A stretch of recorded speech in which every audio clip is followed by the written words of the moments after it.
Good morning, কেমন আছো তোমরা সবাই? আশা করি ভালো আছো। আমিও কিন্তু বেশ ভালো আছি। তো দেখো, পুকুন এখনও ঘুম থেকে ওঠেনি, আর আমার কিন্তু এদিকে সমস্ত কাজ করা কমপ্লিট। তারপর চিরুনিগুলো অনেক দিন ধরে ভাবছিলাম একটু পরিষ্কার করব, আর একটু পরিষ্কার করার প্রয়োজনও ছিল, তাই করে নিলাম। আর এই যে রান্নাঘরে এসে দেখি বুনু চা বানিয়েছে, আর বুনু কিন্তু বাটিতে চা খায়, তাই আমিও বুনুর দেখা দেখি একটু বাটিতে চা খেলাম। বেশ ভালোই লাগলো। তো এই যে আমি পুকুনকে নিয়ে স্কুলে যাচ্ছি, আর পুকুন বলছে ও নাকি দু আনতে যাচ্ছে, মানে হাম্বর দু। তো যাই হোক, এই যে স্কুলে যাওয়ার সময় স্কুল মাঠ দিয়ে তো যেতে হয়। তো স্কুলে যাওয়ার সময় দেখি রোদ ওঠাতে পুরো স্কুল মাঠটা লাল আর সাদা রং ভরে গেছে লঙ্কা আর রসুন। সত্যি বৃষ্টি হওয়াতে না খুব অসুবিধা হচ্ছিল এদের।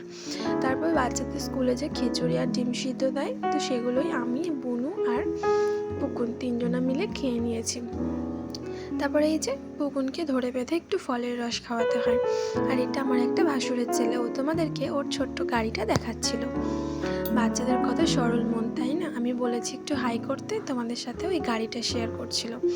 তো যাই হোক, তারপর একটু কিছুক্ষণ হয়ে গেছে, তখন আমি পুকুনকে মাকে বললাম একটু ভাত খাইয়ে দিতে। তো মা গেছে ভাত খাওয়াতে, আর আমি এই সুযোগে জামা কাপড়গুলো কেচে নিলাম। তো সকালেও কিছু জামা কাপড় কাচাকাচি করেছিলাম, তো সেগুলো আর কি রোদে শুকিয়ে গেছে, তাই ওগুলোকে সরিয়ে এখনগুলো মেলে দিচ্ছি। তো এর মধ্যে কিছু বাবারও জামা কাপড় ছিল, সেগুলোও ধোয়ার প্রয়োজন ছিল, তাই ভিজিয়ে দিয়েছিলাম। আর এই যে ওর বাবার জামা কাপড় সমস্ত কিছু এখন বেশ অনেকগুলো মাস তালাবন্ধ অবস্থায় আলমারিতে পড়ে থাকবে, খুলে একবার দেখাও হবে না, কারণ সত্যি সেগুলোর প্রয়োজন নেই। আর বাড়িতে থাকলে সবগুলো একসাথে বের করবে, বের করে এদিক ওদিক ছড়িয়ে রাখবে। সত্যি সেই মানুষটা এখন আর নেই। অন্য সময় বাড়িতে থাকলে বকাবকি করি, এখানে কেন ওটা রেখেছো, ওখানে কেন রেখেছো। সত্যি এখন কিন্তু সেগুলো আমি ভীষণ মিস করি।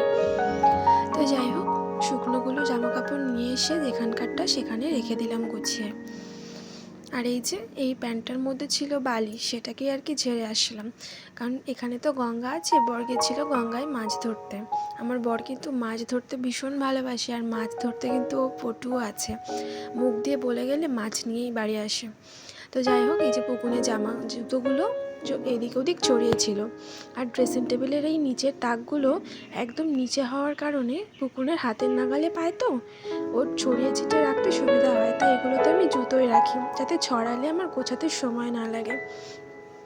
আর তারপর তোমাদের সাথে শেয়ার করলাম আমার দু হাতে দেখো দু রকম শাখা। আজকে জামা কাপড় কাচতে গিয়ে আর একটা সর্বনাশ হয়েছে, আমার শাখা বেড়ে গেছে।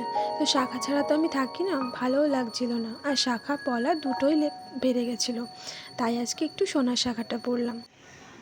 তো এই যে আমি স্নান টান করে ভাত টাত খেয়ে আসলাম, এখন আর কোনো কাজ নেই, এখন আমি পুকুন ঘুমাচ্ছি, পুকুনের পাশে একটু শুয়ে থাকবো।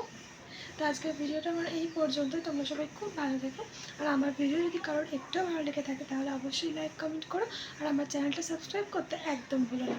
আবার নতুন কোনো ভিডিওর সাথে তোমাদের সাথে দেখা হবে। টাটা, সবাই খুব ভালো থেকো।